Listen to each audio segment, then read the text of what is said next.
ইহবিবকুমুল্লাহ, তোমাকে ইক্তেদা করো। যখন তোমার সঙ্গে প্রেম ভালোবাসা হয়ে যাবে, তোমাকে ইক্তেদা করব আমি আল্লাহ ঘোষণা করে দিয়েছি। ওই সমস্ত বান্দার তামাম জিন্দেগির গুনাহগুলি আমি রব্বুল আলামিন মাফ করে দিতে পারি। বলেন সুবহানাল্লাহ। এই জন্য মুসলমান ভালো করে শুনে রাখেন, আল্লাহর নবীর সঙ্গে যদি আমরা প্রেম করতে চাই, আল্লাহর নবীর সঙ্গে যদি আমরা ভালোবাসা করতে চাই, যে নবী তো মদিনাতুল মুনওয়ারার ভিতরে শুয়ে শুয়ে ইয়া উম্মতি বলে চোখের পানি ছেড়ে দিয়েছে।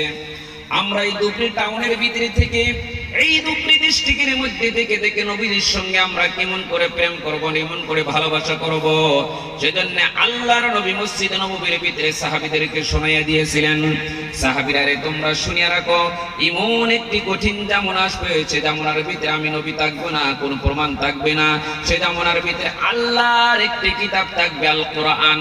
সে কোরআনকে বিশ্বাস করে